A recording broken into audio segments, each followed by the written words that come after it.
أنفسنا ومن سيئات أعمالنا من يهده الله فلا مضل له فلا هادي له ونشهد أن لا إله إلا الله وحده لا شريك له ونشهد أن سيدنا ومولانا محمدا عبده ورسوله أما بعد أعوذ بالله من الشيطان الرجيم بسم الله الرحمن الرحيم إنما يعمر مساجد الله من آمن بالله واليوم الآخر وأقام الصلاة وآتى الزكاة ولم يخش إلا الله فعسى أولئك أن يكونوا من المهتدين صدق الله العظيم. درود شریف پڑھی.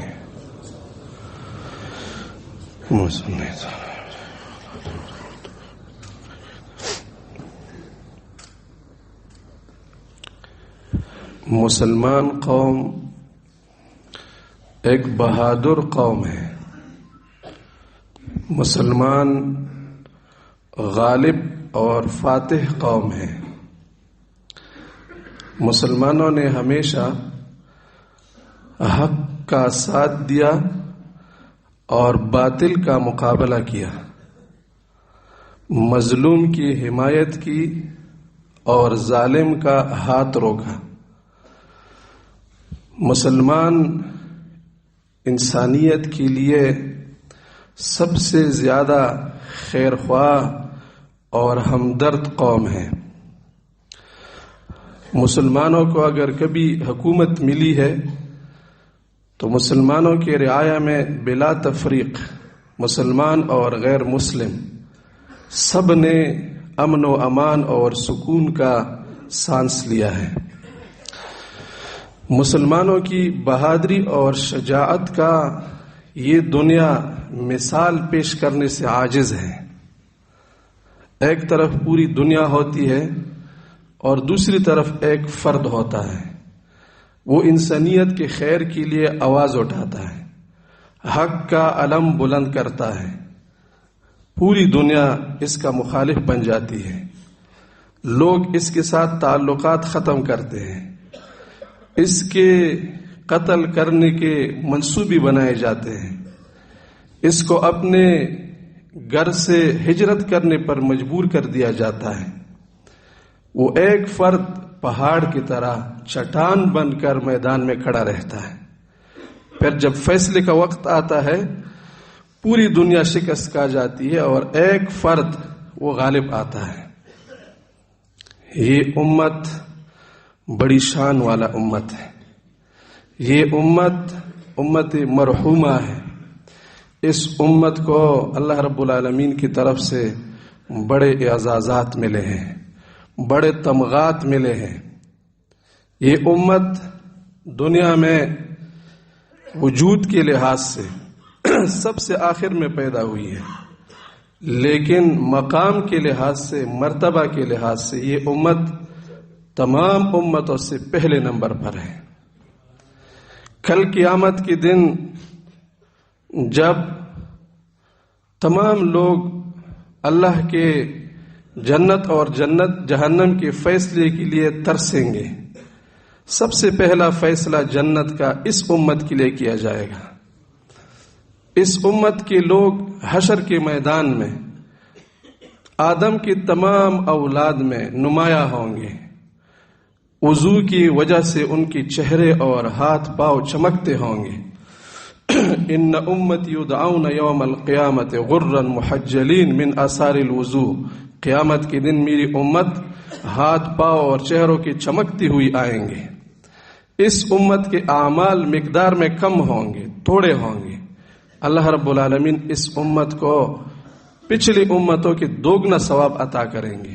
رسول اللہ صلی اللہ علیہ وسلم نے اس کی وضاحت یوں فرمائی کہ اللہ نے یہود سے کہا تم میری عبادت کرو، میں تم کو اپنی عبادت کا صلہ دوں گا. یہود کھڑے ہو گئے، صبح سے لے کر زوال تک انہوں نے اللہ کی عبادت کی. وہ تک گئے پھر اللہ رب العالمین نے ان کو اپنا پورا بدلہ دے دیا۔ پھر اللہ نے نصارہ کو کہا، فرمایا تم میری عبادت کرو، میں تم کو اپنے عبادت کا صلہ دوں گا۔ وہ کھڑے ہو گئے، زوال سے عصر تک انہوں نے اللہ کی عبادت کی، وہ تک گئے، اللہ نے ان کو بھی اپنا پورا اجر دیا۔ پھر اللہ رب العالمین نے امت مرحومہ کو، آخری امت کو کہا تم میری عبادت کرو۔ اس امت کا عمر کم ہے، عصر سے لے کر مغرب تک انہوں نے عبادت کی، اللہ رب العالمین نے اس امت کو دوگنا اجر دیا۔ تو پچھلی امتوں والے اعتراض کریں گے، اے اللہ ہم نے اس امت سے عبادت زیادہ کیا، ہم نے سینکڑوں سال عبادت کی، روزے رکھے، اس امت نے تھوڑا سا عبادت کیا، ثواب ان کو ہمارے دوگنا ملا۔ اللہ رب العالمین ان سے ارشاد فرمائیں گے کہ تم مجھے یہ بتاؤ، آپ نے جو عبادت کیا ہے، میں نے اس عبادت میں تم سے کوئی کمی کی ہے یا پورا دیا ہے؟ وہ کہیں گے کہ آپ نے ہم کو پورا دیا ہے۔ تو اللہ فرمائیں گے ذالک فضل اللہ یؤتیہ من یشاء، اب زیادہ دینا میرا اپنا فضل ہے، میں جس کو چاہتا ہوں اس کو دیتا ہوں، اس میں کسی کا اعتراض کا حق نہیں بنتا۔ آخری امت، اس میں اللہ رب العالمین نے ایسے کمال کے افراد پیدا فرمائے کہ ان کی مقام تک لوگ صرف دیکھتے رہ جائیں۔ رسول اللہ صلی اللہ علیہ وسلم کی براہ راست فیض یافتہ، صحبت یافتہ صحابہ اکرام رضوان اللہ علیہم اجمعین، وہ آسمان کے تاروں کے مانند ہیں۔ آسمان کے تاروں کو صرف دیکھا جاتا ہے، کوئی وہاں پہنچ نہیں سکتا۔ آسمان کے تارے رات کی تاریکی میں جگمگاتے ہیں، جب پوری دنیا جہالت میں ہوتی ہے تب وہ ہدایت کے راستے ہوتے ہیں۔ دشت و بیابان میں لوگ تاروں کے ذریعے اپنا راستہ معلوم کرتے ہیں۔ اصحابی کا نجوم بأیہم اقتدیتم اہتدیتم، میرے صحابت تاروں کے مانند ہیں، کس کے پیچھے بھی تم چل پڑے منزل تک پہنچ جاؤ گے۔ اس امت کے علماء بنی اسرائیل کے انبیاء کی طرح ہیں، علماء امتی کا انبیاء بنی اسرائیل۔ جو کام نبی کی سپرد ہوتا ہے، اس امت کے عالم کو اللہ رب العالمین نے وہ کام حوالے کیا ہے۔ نبی مخلوق اور خالق کے درمیان واسطہ ہوتا ہے۔ اس امت کے فقہاء اور مجتہدین، اللہ نے ان کو اتنا استعداد دیا ہوتا ہے، کوئی حکم کتاب اللہ میں صراحتاً موجود نہیں ہوتا، کوئی حکم رسول اللہ کی سنت میں صراحتاً موجود نہیں ہوتا، وہ اپنی فہم پر اللہ رب العالمین کے دی ہوئی کمال کی بنیاد پر مسائل کا استنباط کرتے ہیں، لوگوں کو شریعت بتاتے ہیں۔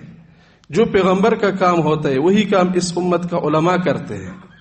اس امت کی بڑی شان ہے۔ اس امت کے اللہ رب العالمین نے اس کو ایسا دین عطا فرمایا ہے، ایسا کتاب دیا ہے جو پچھلے تمام شرائع کو ناسخ کرنے والی ہے، کامل اور مکمل کتاب ہے، قیامت تک آنے والے ہر انسان کے لیے راہ ہدایت ہے۔ اس دین کا ہر حکم دلیل کے ترازو میں بالکل پورا ہے، کوئی ہماری دین کی کسی حکم کا عقلی توڑ نہیں کر سکتا کہ یہ حکم اس وقت کے تقاضوں کو پورا نہیں کرتا۔ 1400 سال گزرے ہیں، 14,000 سال اور گزر جائے، اس دین کے احکامات اس زمانے کے تقاضوں کو بھی پورا کرتا ہے۔ یہ دین آج کے زمانے کے تقاضوں کو بھی پورا کرتا ہے۔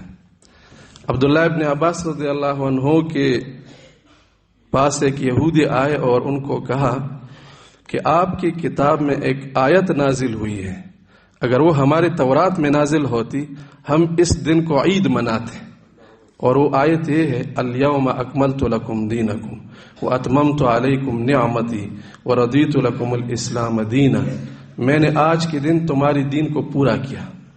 اب یہ پیغمبر کی رحلت کے بعد قابل تنسیخ نہیں ہوگا، یہ منسوخ نہیں ہوگا۔ پچھلے تمام شرائع بڑے بڑے انبیاء گزرے ہیں، ان کے بعد دوسرا نبی آتا ہے، اس کا شریعت منسوخ ہو جاتا ہے۔ خود قرآن جب آ گیا تمام شرائع کو منسوخ کیا۔ آپ کا دین ایسا ہے کہ کوئی اور نبی بعد میں آ کر اس کو منسوخ نہیں کر سکتا، یہ قیامت تک رہے گا۔ تو عبداللہ ابن عباس رضی اللہ عنہ نے فرمایا کہ آپ ایک عید کی بات کرتے ہیں، ہمارے ہاں جب یہ آیت اتری تھی تو اس وقت ہماری 2 عید تھے، ایک عرفہ کا دن تھا اور ایک جمعہ کا دن تھا۔ ہم جمعہ کو بھی عید کے طور پر مناتے ہیں اور ہمارا عرفہ بھی ہماری دینی خوشی ہوتی ہے، تو یہ ہمارے 2 عیدوں کے دن نازل ہوا تھا۔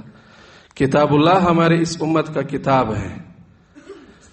اس امت پر اللہ رب العالمین کا سب سے بڑا اعزاز پھر یہ ہوا کہ اس امت کو جو نبی عطا کیا وہ نبی سید الانبیاء ہے، تمام پیغمبر کا سردار ہے، اولاد آدم کا سردار ہے، اولاد آدم کا سردار اور سید ہے، وہ اس امت کا نبی ہے۔ ایسا نبی جو امتیوں کی اپنے جان سے بھی زیادہ خیر خواہ ہے۔ النبی اولا بالمؤمنین من انفسہم، یہ نبی مومنین کے ساتھ ان کی جانوں سے بھی زیادہ خیر خواہ ہے۔ اپنے آپ کے ساتھ انسان کتنا خیر خواہ ہوتا ہے، ہمارا نبی ہم سے اپنے آپ سے زیادہ خیر خواہ ہے۔ کوئی موقع ایسا نہیں رسول اللہ صلی اللہ علیہ وسلم نے ہاتھ سے جانے دیا جس میں امت کے خیر کا کوئی بھی موقع ہو اور آپ نے وہ ہاتھ سے جانے دیا ہو۔ جبرائیل علیہ الصلوۃ والسلام قرآن مجید لے کر نازل ہوئی۔ رسول اللہ صلی اللہ علیہ وسلم نے جبرائیل کو کہا کہ اس ایک طریقے سے قرآن مجید کا پڑھنا میری امت کے لیے مشکل ہو جائے گا، کیونکہ قریش کے بہت ساری قبیلے ہیں، سب کا لہجہ بھی جدا ہے اور ان کا انداز بھی جدا ہے۔ اب اس ایک طریقے سے پڑھنا ان کے لیے عربوں کے لیے مشکل ہو جائے گا۔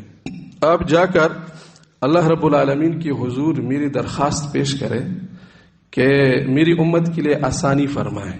قرآن مجید اگر کئی طریقوں سے ہم پڑھیں، جبرائیل اللہ کے پاس چلے گئے اور اللہ کو عرض کیا کہ اے اللہ، آپ کا محبوب نبی پاک صلی اللہ علیہ وسلم کہتے ہیں کہ میری امت کے لیے اس ایک طریقے سے قرآن پڑھنا مشکل ہے، اگر میری امت کے لیے آسانی فرمائے۔ اللہ رب العالمین نے فرمایا جا اس کو بتاؤ کہ آپ کی امت 2 طریقوں سے پڑھ سکتا ہے۔ جبرائیل آئے، رسول اللہ صلی اللہ علیہ وسلم کو خبر دیا۔ آپ نے پھر فرمایا کہ اللہ رب العالمین کے پاس جاؤ اور دوبارہ درخواست کرو کہ میری امت کے لیے ایک طرح پڑھنا بھی مشکل ہو جائے گا، اگر تھوڑا اور آسانی کی جائے۔ جبرائیل پھر چلے گئے، اللہ رب العالمین کے سامنے آپ علیہ الصلوۃ والسلام کا یہ درخواست پیش کیا۔ اللہ رب العالمین نے فرمایا جاؤ اور بتاؤ میری نبی کو کہ آپ کی امت 3 طریقوں سے قرآن پڑھ سکتے ہیں۔ رسول اللہ صلی اللہ علیہ وسلم کے پاس جبرائیل آئے، پھر رسول اللہ نے فرمایا کہ جا کر اللہ سے درخواست کرے کہ اور آسانی فرمائے۔ تیسری بار جب جبرائیل چلے گئے تو اللہ رب العالمین کی طرف سے جواب آیا کہ آپ کی امت 7 طریقوں سے قرآن پڑھ سکتے ہیں۔ اللہ رب العالمین کو اپنی نبی کا امت کے ساتھ یہ شفقت اتنا پسند آیا کہ جبرائیل کو کہا کہ رسول اللہ کے پاس جاؤ اور ان کو یہ بتاؤ کہ اللہ رب العالمین کی طرف سے آپ کو ایک انعام ملا ہے۔ اللہ فرماتے ہیں کہ میں اپنی طرف سے 3 دعاؤں کا اختیار دیتا ہوں نبی کو، وہ 3 دعائیں کرے، جو دعا اس نے کیا میں اس کو قبول کرتا ہوں۔ جب جبرائیل رسول اللہ کے پاس آئے صلی اللہ علیہ وسلم تو ہمارے نبی صلی اللہ علیہ وسلم نے جبرائیل کو کہا میں یہ 3 دعائیں اللہ سے مانگتا ہوں۔ پہلی دعا جب رسول اللہ نے کہی وہ یہ تھی اللہم اغفر لامتی، اے اللہ میری امت کی گناہوں کو بخش دو۔ دوسری دعا جو ہمارے پیغمبر صلی اللہ علیہ وسلم کرتے ہیں بعینہ ہی وہی الفاظ ہیں، اور دوسری دعا بھی انہوں نے کر دی اے اللہ اللہم اغفر لامتی، میری امت کی بخشش فرما۔ پھر فرمایا کہ 3 دعائیں اللہ نے میرے حوالے کی تھی، 2 دعائیں میں نے اس دنیا میں کر دی، ایک دعا میں آخرت کے لیے ذخیرہ کرتا ہوں۔ جب پوری انسانیت اللہ کی رحم کے لیے بے چین ہوگی، کسی کو جگہ نہیں ملے گی، اس وقت میں اللہ کو اس دعا کا حوالہ دوں گا کہ اے اللہ آپ نے میرے لیے 3 دعائیں دی تھی، 2 میں نے دنیا میں کی ہے، ایک یہاں کرتا ہوں، اور وہاں بھی یہ دعا کروں گا اللہم اغفر لامتی، اے اللہ میری امت کی بخشش کرو۔ تینوں کی تینوں دعائیں رسول اللہ صلی اللہ علیہ وسلم نے اپنی امت کی خاطر کر دی۔ ایک مرتبہ صحابہ اکرام آپ صلی اللہ علیہ وسلم کے گرد تشریف فرما ہے، آپ علیہ السلام درمیان میں تشریف فرما ہے، ہاتھ اٹھا کر دعا کرتا رہتا ہے، پھر کچھ دیر دعا کرنے کے بعد سجدہ لگاتا ہے، سجدہ کرنے کے بعد دوبارہ اٹھ جاتے ہیں، پھر ہاتھ اٹھا کر اللہ سے دعا کرتے ہیں، کچھ دیر کے لیے دعا کیا، پھر سجدے میں گر گیا، تیسری مرتبہ پھر سجدے سے اٹھنے کے بعد دعا کے لیے ہاتھ اٹھایا اور پھر سجدے میں گر پڑے۔ جب سجدے سے اٹھ گئے، صحابہ اکرام نے پوچھا، یا رسول اللہ، آج آپ نے ایک ایسا کام کیا کہ اس کا کیا مطلب تھا؟ 3 مرتبہ آپ نے سجدہ لگایا اور 3 مرتبہ آپ نے ہاتھ اٹھا کر دعا کیا۔ تو رسول اللہ صلی اللہ علیہ وسلم نے فرمایا، پہلی مرتبہ میں نے جب ہاتھ اٹھایا تھا اپنی امت کے لیے اللہ سے بخشش کی دعا کرتا تھا، اللہ کی طرف سے مجھے جواب آیا کہ اے نبی، تیری امت کا 1/3 میں نے معاف کیا۔ تو میں نے اللہ رب العالمین کے اس 1/3 کی بخشش پر شکرانے کے طور پر اللہ کے سامنے سجدہ لگایا۔ پھر جب سجدہ سے بیدار ہوا، اس سجدے سے میں سر اٹھایا، دوبارہ میں نے اللہ کے اس میں ہاتھ پھیلائے کہ اے اللہ میری امت کی بخشش کرے، میری امت کی گناہ معاف فرمائے، میری امت کو بخش دے۔ دعائیں کرتا رہا، اللہ کی طرف سے پھر جواب آیا، اے محمد صلی اللہ علیہ وسلم، تیری امت کا 2/3 بھی میں نے معاف کیا۔ میں پھر اللہ کے سامنے سر بسجود ہوا شکرانے کے طور پر۔ پھر جب میں نے سجدہ پورا کیا، تیسری مرتبہ پھر میں نے ہاتھ اٹھایا اپنی امت کی دعا کے لیے۔ پھر اللہ رب العالمین کی طرف سے جواب آیا کہ اے نبی، میں نے آپ کی امت کا پورا معاف کر دیا، آخری 1/3 بھی میں نے معاف کر دیا۔ تو یہ 3 میں نے اس لیے سجدے لگائے کہ ہر 1/3 کی بخشش پر میں نے اللہ رب العالمین کا شکر ادا کیا۔ بڑے غمگین بیٹے ہیں ہمارے پیغمبر، جبرائیل آئے اور پوچھا، اے اللہ کے حبیب، آپ بڑے غمگین نظر آتے، کیا وجہ ہے؟ اللہ رب العالمین فرماتے ہیں کہ میرے حبیب کو کہو کہ کوئی فکر نہ کرے، وَلَسَوْفَ يُعْطِيكَ رَبُّكَ فَتَرْضَىٰ، تمہارا رب تم کو بہت کچھ دے گا، اتنا دے گا کہ تم راضی ہو جاؤ گے۔ ہمارے پیغمبر نے بڑا عجیب جواب دیا، فرمایا اگر ایسی بات ہے کہ اللہ مجھے اتنا دیتا ہے کہ میں راضی ہو جاؤں، اذن لا ارضا وواحد من امتی فی النار، تب تو میں راضی ہی نہیں ہوں گا جب تک میرے امت کا 1 فرد جہنم میں ہوگا، میں راضی نہیں ہوں گا جب تک 1 فرد میرے امت کا جہنم میں ہوگا۔ ایسا پیغمبر اس امت کو ملا ہے۔ یہ امت بڑا شان والا امت ہے۔ اس امت کو اللہ رب العالمین نے جو اعزاز دیا ہے، آج امت نے اپنی مقام کو بھلا دیا ہے، جس کا نتیجہ یہ نکلا کہ باطل اور شیطان نے اس امت کے ناک میں نکیل ڈال دیا اور ہم پھر شیطان کے پیچھے چل پڑے۔ ہمیں اپنے مقام کا پتہ نہیں ہے، ہمیں اپنے اعزاز کا پتہ نہیں ہے، ہمیں اپنے طاقت کا پتہ نہیں ہے۔ جس طرح ایک چھوٹا بچہ اونٹ کے ناک میں نکیل ڈال کر چلاتا ہے، اونٹ بیچارہ یہ سمجھتا ہے کہ اس بچے جو میرا نکیل جس نے پڑا ہے، میرا مجھے کھلاتا یہی ہے، پلاتا یہی ہے، اس کے دماغ میں یہ بات ہوتی ہے، تو اس لڑکی کے پیچھے جاتا ہے۔ اگر اونٹ کو پتہ چلے کہ میری کتنی طاقت ہے اور یہ جو بچہ مجھے چلاتا ہے اس کی کتنی طاقت ہے، تو کئی لوگ جمع ہو کر اونٹ کو پھر انہیں قابو نہیں کر سکیں گے، لیکن اونٹ بیچارہ بے خبر ہے۔ آج امت مسلمہ بھی بے خبر ہے، امت مسلمہ اپنے مقام سے نہ خبر ہے، امت مسلمہ اپنے اعزاز سے نہ خبر ہے، وہ غیروں کے پیچھے چل پڑا۔ اور رسول اللہ نے ہمیں اس دن کی بھی پیشن گوئی دی تھی، ہمیں اس دن کا بھی انہوں نے اطلاع دیا تھا کہ تم پر ایک وقت ایسا آئے گا، لَتَتَّبِعُنَّ سُنَنَ مَنْ كَانَ قَبْلَكُمْ شِبْرًا بِشِبْرٍ ذِرَاعًا بِذِرَاع، تم اپنے سے پہلے لوگوں یہود و نصارہ کی تقلید کرو گے، ان کے پیچھے چل پڑو گے، بالش در بالش، ہاتھ در ہاتھ، حتیٰ لو دخلوا جحر ضب لدخلتموہ، اگر وہ کسی گوہ کے سوراخ میں چلے گئے تم بھی ان کے پیچھے اس سوراخ میں چلے جاؤ گے، اتنا تم ان کی تقلید کرو گے، آپ کی آنکھوں پر پٹی ہوگی، آپ کے دماغ میں اپنی اہمیت نہیں ہوگی، آپ اپنے آپ کو بڑے حقیر فقیر سمجھیں گے، آپ سب چیزوں سے اپنے آپ کو تہی دست سمجھیں گے۔ ایمان کے ہوتے ہوئے تم اپنے آپ کو کمزور سمجھو گے. یہ ہوتا کیسے ہے؟ امت جب اتنی بلند مقام سے نیچے گرتا ہے، یہ کیوں ہوتا ہے؟ وجہ اس کی کیا ہے؟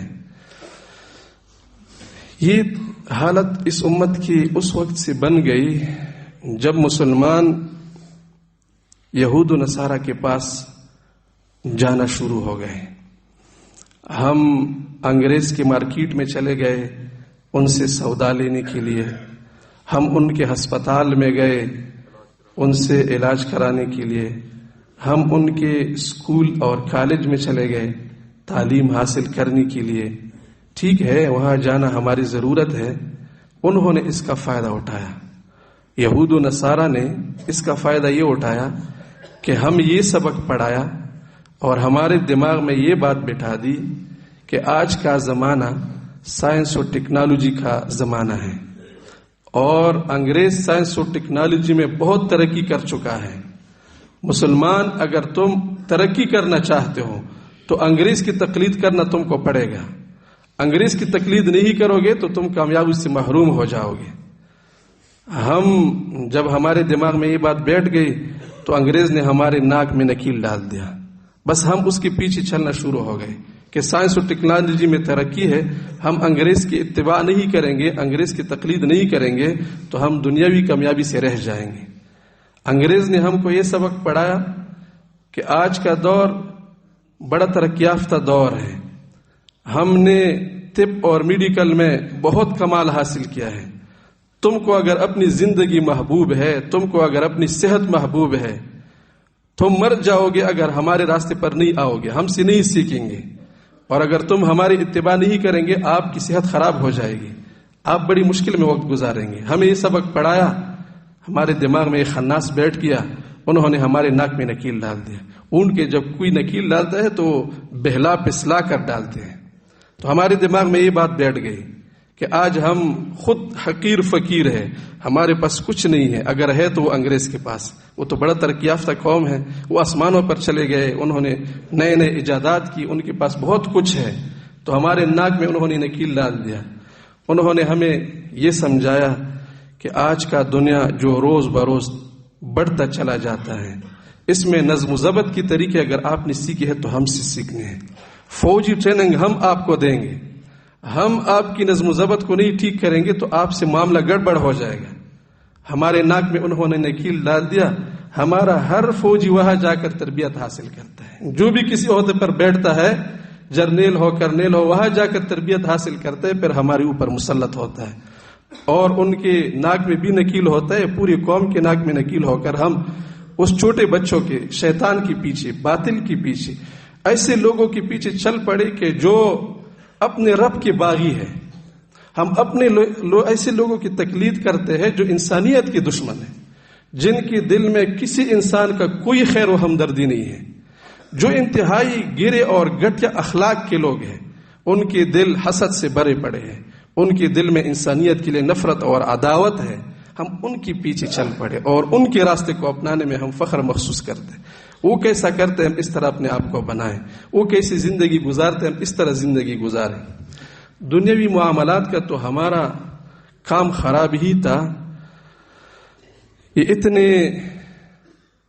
خبیث لوگ ہیں کہ جو ہمارے دیندار لوگ ہیں ان کو بھی انہوں نے اپنا سبق پڑھایا. ہمارے دینداروں کو انہوں نے یہ سبق پڑھایا کہ آپ کی دینداری تب پوری ہوگی کہ آپ صرف مسجد تک محدود رہ جاؤ. آپ کی دینداری صرف نماز، روزہ، حج اور زکوٰۃ میں ہے. اگر آپ نے مسجد کے حدود سے باہر آ کر معاشرت میں قدم رکھا، اگر آپ لوگوں کو تعلیم دینے لگ گئے، لوگوں کو سمجھانے لگ جائے تو آپ کی دینداری میں فرق آ جائے گا.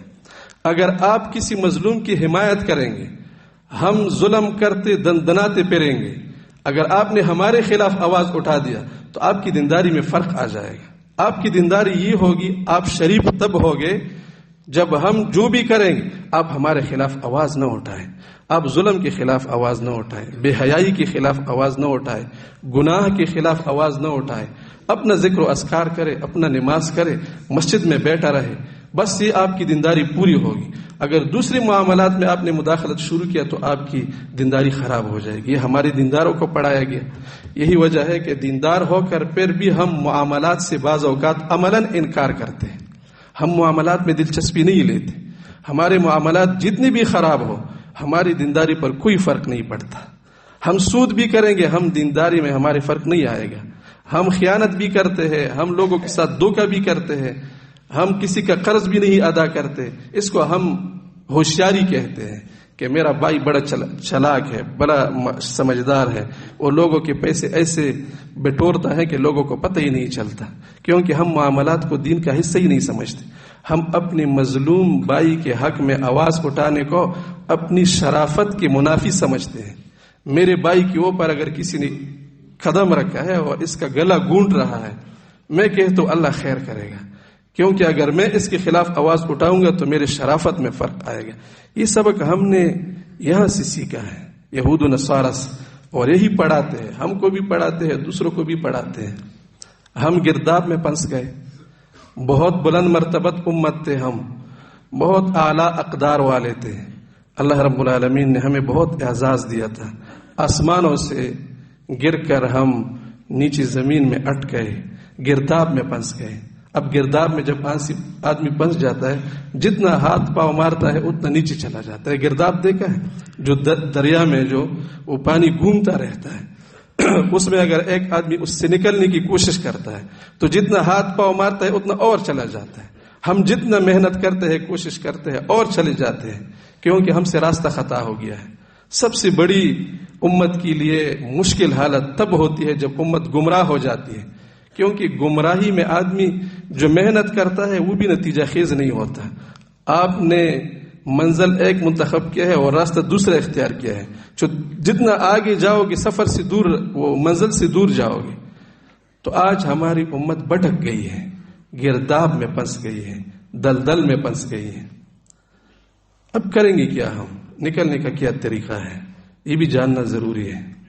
دو چیزوں کا ہم خیال رکھے, امید ہے انشاءاللہ امت اس گرداب سے نکل جائے. سب سے پہلی بات یہ کہ یہ انسانیت ہم سے پہلے بھی ایک مرتبہ اس گرداب میں پھنسی ہوئی تھی. 1400-1500 سال پہلے جب جہالت کی تاریکی اس نے پوری انسانیت کو اپنے لپیٹ میں لیا تھا.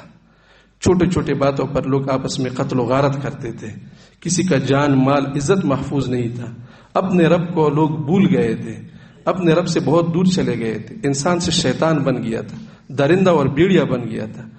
اس دوران ایک امید کی کرن اللہ رب العالمین کی طرف سے ہمارے نبی پاک صلی اللہ علیہ وسلم مبعوث ہو گئے. انہوں نے لوگوں کے لیے ایک اسوہ قائم کیا, ایک طریقہ اختیار کیا. آج بھی امت اگر اس گرداب سے نکلنا چاہتی ہے تو اپنی پیغمبر کے اسوہ کو اپنانا ضروری ہے. لقد کان لکم فی رسول اللہ اسوۃ حسنہ, پیغمبر کی سنت اپنا کر ہی امت اس گرداب سے نکل سکتی ہے. یہ ایسا سہارا ہے کہ اس کو ہاتھ لگا کر آدمی گرداب سے نکل جائے گا. تو پہلا کام ہم یہ کریں مختصراً کہ ہم اپنی پیغمبر کی سنت کو اپنی زندگی کا حصہ بنائیں. ہر کام میں ہم پہلے یہ پوچھیں میرے نبی کا طریقہ کیا تھا, میرے نبی نماز کیسے پڑھتے تھے, میرے نبی بازار میں کیسے جاتے تھے, میرے نبی شادی کیسے کرتے تھے, میرے نبی مظلوم کی حمایت کیسے کرتے تھے, میرے نبی مسجد میں کیسا ہوتا تھا, گھر میں کیسا ہوتا تھا. یہ آج ہم نے اپنے رسول کا سیرت اپنانا ضروری ہوگا. ہم مسلمانوں نے اپنی نبی کا سیرت بلا دیا, گرداب میں پھنس گئے. اب اس گرداب سے دوبارہ نکلنے کا یہی طریقہ ہے, اپنی پیغمبر کی سیرت کو اپنائیں, اپنی پیغمبر کی سیرت کو سیکھیں, اپنے پیغمبر کی زندگی کی تمام ترجیحات کا مطالعہ کریں. پہلا کام یہ. دوسرا کام یہ ہے کہ چونکہ ہمارا یہ مسئلہ یہ ملی مسئلہ ہے, یہ پوری امت کا مسئلہ ہے, قوم کا مسئلہ ہے. اب جب قوم اور ملت پر ایک اجتماعی آفت اور حادثہ آ جائے تو پوری قوم کو اجتماعی کوشش کرنے کی ضرورت ہے. اور وہ اجتماعی کوشش پہلی فرصت میں ہماری یہ ہے, اگر امت ایک مرتبہ پھر امت بننا چاہتی ہے تو اپنی دینی مراکز کو آباد کرنا ضروری ہے, کیونکہ مرکز کے ساتھ ہر قسم کے طبقات ملتے ہیں. مرکز درمیانی نقطہ ہوتا ہے, اس سے مشرق کی طرف بھی لوگ آتے ہیں، جنوب کی طرف بھی آتے ہیں، مغرب کی طرف بھی آتے ہیں، شمال کی طرف بھی آتے ہیں. یہ سب لوگ یہاں جمع ہو جاتے ہیں. مسلمانوں کی دینی مراکز آباد کرنا آج امت مسلمہ کی امت بننے کی سب سے پہلی ضرورت ہے. اور مسلمانوں کی دینی مراکز میں ہمارے سب سے بڑی مراکز مساجد ہیں. مسجد ہمارا وہ دینی مرکز ہے جو اسلام کے نیچے کسی قسم کا تفریق قبول نہیں کرتا. ہماری دوسری دینی کام اس میں امتیازات ہو سکتے ہیں، ایک مذہب کا اپنا مذہب ہے، دوسرے مذہب والے کا اپنا مدرسہ ہے، یہ حنفی مسلک اس میں پڑھیں گے اور یہ شافعی مسلک پڑھیں گے، اس میں احناف آئیں گے، اس میں شوافع آئیں گے، یہ گنجائش ہے. مساجد میں ایسی کوئی امتیاز نہیں ہے. مسجد جب ایک مرتبہ بن گیا، جو کلمہ پڑھتا ہے لا الہ الا اللہ کا، وہ اس مسجد میں برابر کا شریک ہوگا. مشرق کی مسجد میں مغرب کے لوگ اور شمال کے مشرق میں جنوب کے لوگ ایک طرح کے حقدار ہیں. مساجد ہمارے بلا تمیز کی مشترکہ کیا ہے؟ مراکز ہیں.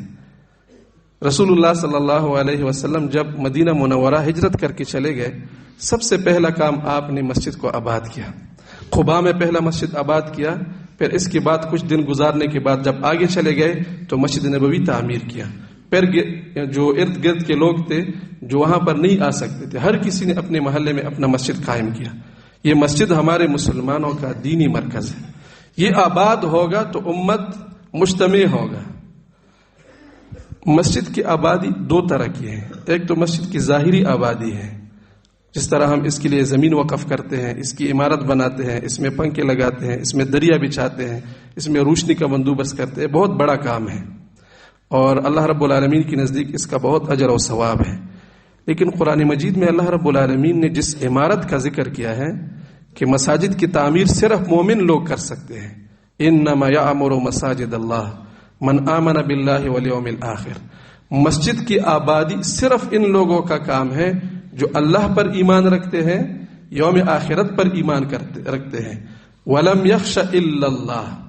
اب یہ لفظ اللہ رب العالمین نے یہاں پر لایا، اس میں بڑا زبردست نکتہ ہے. وَلَمْ يَخْشَ إِلَّا اللَّهِ، یہاں پر اللہ کے علاوہ دوسرے لوگوں سے نہ ڈرنے کا کیا وجہ ہے؟ حالانکہ مسجد کی آبادی تو عبادت سے تعلق رکھتا ہے. من آمن باللہ کا بات تو معقول ہے کہ مسجد وہ لوگ آباد کرے گا جو اللہ پر ایمان رکھتے ہیں، کیونکہ اللہ کی عبادت کرے گا. وہ لوگ مسجد آباد کرے گا جو آخرت پر ایمان رکھتے ہیں، کیونکہ آخرت میں اس کو نماز کا ثواب ملے گا. یہ وَلَمْ يَخْشَ إِلَّا اللَّهِ کیوں اللہ نے کہا؟ اس میں نکتہ یہ ہے کہ جو لوگ مساجد آباد کرتے ہیں، دشمن کے نشانے پر سب سے پہلے یہی لوگ ہوتے ہیں. دشمن بھی یہ سمجھتا ہے کہ جو لوگ مسلمانوں کی مرکزی کام کرتے ہیں وہ ہمارا سب سے بڑا دشمن ہے. یہ چھوٹے موٹے جو وہ کام ہیں ان کا وہ پھر مقابلہ کر سکتے ہیں، جو مرکزی کام ہوتا ہے اس کا مقابلہ دشمن نہیں کر سکتا.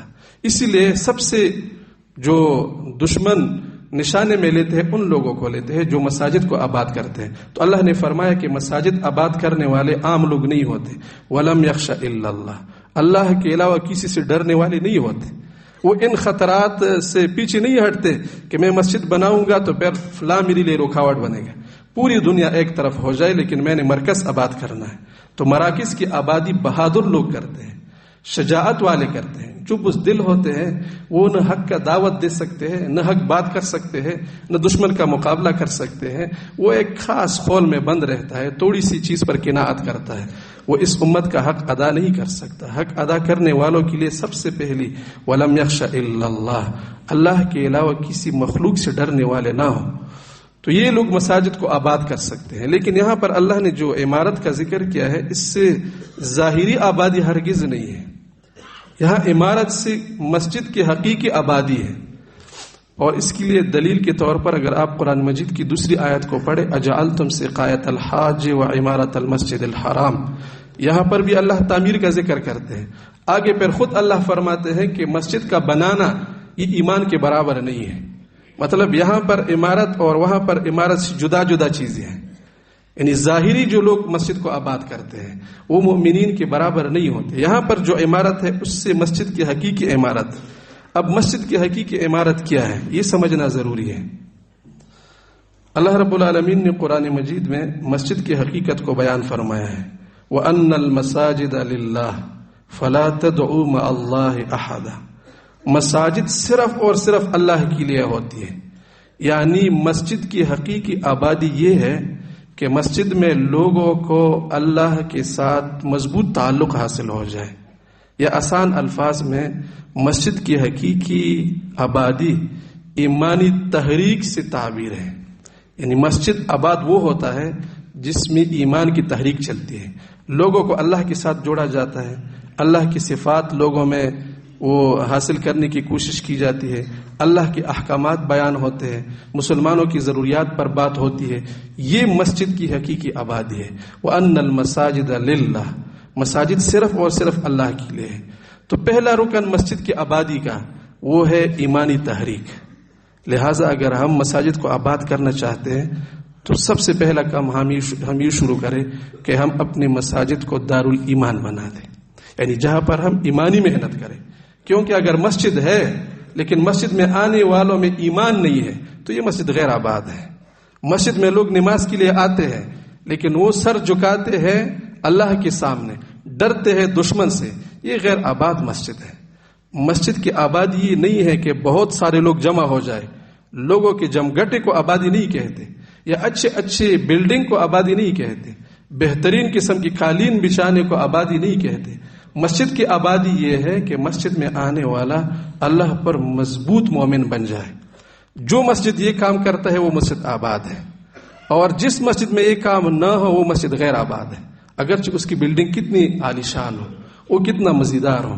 آپ دیکھتے ہیں وہ ہمارے اسلام آباد میں ہمارا جو بڑا مسجد، شاندار مسجد ہے، عالیشان مسجد ہے، فیصل مسجد نام ہے کیا ہے، وہاں پر عورتیں بے پردہ گھومتے ہیں کہ نہیں گھومتے؟ اب جس مسجد میں اللہ رب العالمین کے حکم کا وہ حرام حکم کا ارتکاب کرتے ہیں، بے پردگی کرتے ہیں، تو اس مسجد کی عمارت سے کوئی فائدہ نہیں ہے. مسجد آباد وہ ہوتا ہے جس میں ایمان پیدا ہوتا ہے. تو پہلا کام مسجد کی آبادی کا یہ ہے کہ ہم مساجد میں ایمان کی کوشش شروع کریں. انشاءاللہ ارادہ کریں گے آپ سارے، آپ عزم کریں کہ ہم نے اپنی مسجد کو دارالایمان بنانا ہے. دارالایمان کا مطلب یہ ہے کہ ہم لوگوں کو ایمان کا درس دیں گے مسجد میں، ہم لوگوں کو اللہ کے ساتھ جوڑیں گے، ہم لوگوں کے دل میں اللہ کا محبت پیدا کریں گے، اللہ کے احکامات بیان کریں گے، اللہ رب العالمین کا پیغام بیان کریں گے. پہلا رکن یہ ہے مسجد کی آبادی کا. دوسرا یہ ہے کہ مسجد آباد ہوتا ہے اللہ کی ذکر سے. وَمَنْ أَظْلَمُ مِمَّنْ مَنَعَ مَسَاجِدَ اللَّهِ أَنْ يُذْكَرَ فِيهَا اسْمُهُ وَسَعَى فِي خَرَابِهَا. اس سے بڑھ کر ظالم کون ہوگا جو اللہ کی مسجد کو، لوگوں کو اللہ کی مسجد میں ذکر سے منع کرتے ہیں اور مسجد کی خراب کرنے میں کوشش کرتے ہیں. یعنی مسجد تب خراب ہوتا ہے جب اس میں اللہ کا ذکر نہ ہو. اللہ کی ذکر سے مسجد کی آبادی ہوتی ہے. لہٰذا ہم اپنے مساجد کو ذکر سے کیا کریں گے؟ منور کریں گے. یہ ہمارے مسجد کی حقیقی آبادی کا دوسرا رکن ہے. تیسرا رکن اور بڑا اہم رکن وہ مسجد کی حقیقی آبادی میں ممبر و محراب کا ہے، جس سے آج ہم عمومی غفلت برتتے ہیں. محراب کا مطلب یہ ہوتا ہے کہ جو ہمارے نمازوں کا امام ہوتا ہے، ہم اس کے پیچھے اقتدا کرتے ہیں. امام محلی کے لیے ایسا ہوتا ہے جس طرح رائی اپنے ریوڑ کو جب وہ چراتا ہے، رات کے وقت جب سارے بیڑ بکری آ جاتے ہیں تو ان کو ایک شپول میں جمع کرتے ہیں، ان کو ایک رسی سے باندھتے ہیں تاکہ کوئی بیڑ بکری شپول سے باہر جا کر بیڑی کا شکار نہ ہو جائے. اب محراب وہ آباد ہوتا ہے جس کا امام اتنا صلاحیت رکھتا ہو کہ وہ اپنی پوری محلے کو مسجد کے ساتھ ایسا باندھ دے رکھے جس طرح کہ راعی اپنے ریوڑ کو اس رسی کے ساتھ باندھتا ہے. رسول اللہ صلی اللہ علیہ وسلم اسی طرح کرتے تھے. ہر نماز میں آپ پوچھتے تھے اگر کوئی موجود نہیں ہوتا، فلان آپ مسجد میں حاضر نہیں، کہاں ہیں؟ لوگ ان کو بتاتے تھے. اگر وہ بیمار ہوتے تو آپ جا کر اس کی بیمار پرسی کرتے تھے. اگر بغیر کسی عذر کی نہیں آتے تو آپ جا کر اس کو واعظ و نصیحت کرتے تھے. تو امام وہ ہوتا ہے جو اپنے محلے کے مقتدی کی دین کا ایسا خیال رکھے جس طرح کہ راعی اپنے ریوڑ کا خیال رکھتا ہے. یعنی وہ محلے کو مسجد میں وصول کرے. اگر محلے کا امام ایسا ہو کہ وہ اپنی مقتدی کی چیزوں پر نظر رکھتا ہے، یعنی ان کے پیسوں پر نظر رکھتا ہے، ان کی گاڑی پر نظر رکھتا ہے، ان کے بنگلے پر نظر رکھتا ہے کہ ان کے پاس جا کر مجھے اچھا کھانا مل جائے، ان کے پاس جا کر مجھے پیسہ مل جائے، اس کی گاڑی میں سوار ہو کر میں یہ کام کروں گا، تو یہ پوری امت کے مرکز کا خائن ہے۔ اسی لیے رسول اللہ صلی اللہ علیہ وسلم نے ایسے آدمی کے لیے بڑے سخت الفاظ استعمال فرمائے اور بڑا سخت رویہ لہجہ اختیار فرمایا۔ آپ علیہ السلام نے فرمایا 3 لوگوں پر لعنت ہوتی ہے، ان میں ایک وہ ہے من ام قوم وهم له کارہون، جو لوگوں کو امامت کرتا ہے اور لوگ اس کی دینداری سے مطمئن نہیں ہیں۔ لوگ سمجھتے ہیں کہ یہ ہمارے مال کا لالچی ہے، یہ ہم سے طمع کرتا ہے۔ تو جو امام جس کی دل میں اللہ کا عظمت اتنا زیادہ نہ ہو کہ لوگوں سے بالکل وہ مستغنی ہو جائے، وہ امامت کا اہل ہی نہیں ہے۔ امام وہ ہوتا ہے جو لوگوں کی دینی معاملات کو، لوگوں کو مسجد کے ساتھ، دین کے ساتھ مربوط رکھے۔ تو ہماری مسجد کی آبادی میں سب سے بڑا کردار وہ محراب کی آبادی ہے۔ یہ ہماری امت کی اجتماعی ذمہ داری ہے۔ امام پیدا کرنا اس امت کی ذمہ داری ہے۔ آپ یہ نہ سمجھے کہ ہمارے مسجد کا امام وہ اس درجے کا نہیں ہے تو یہ امام کی غلطی ہو گئی، امام کے ساتھ مقتدی کی بھی غلطی ہے۔ امت کو چاہیے کہ ایسے ائمہ پیدا کرے جو لوگوں کی رہنمائی کر سکے۔ اور دوسری چیز مسجد کی حقیقی آبادی میں وہ ممبر کی آبادی ہے۔ ممبر وہ ہوتا ہے جس سے اللہ اور اللہ کے رسول کا پیغام لوگوں کو سنایا جاتا ہے، جس سے حق کی صدا بلند ہوتی ہے، جس سے لوگوں کی دینی ضروریات پوری ہوتی ہیں۔ اپنے وقت کے مناسبت سے لوگوں کو اس سے رہنمائی ملتی ہے۔ اگر ہم ممبر پر بیٹھ کر اپنے ذاتی مفادات کو حاصل کرتے ہیں، یا ہم ممبر پر بیٹھ کر اپنے رائے کو بڑھانے کی کوشش کرتے ہیں کہ میرے رائے غالب آ جائے، تو یہ ممبر کے ساتھ خیانت ہے۔ یہ ممبر کسی ایک آدمی کا نہیں ہے، یہ امت مسلمہ کا ممبر ہے۔ اس ممبر سے ایسی بات کہی جائے جو امت کی ترجمانی کرے۔ مثلا امت کی جو اصل ہمارے دین کے بڑے بڑے کام ہیں، عقائد ہے، اخلاقیات ہیں، فرض عبادات ہے، حلال حرام ہے، معاشرت ہے، تاکہ لوگوں کے دل میں ان چیزوں کی اہمیت پیدا ہو جائے۔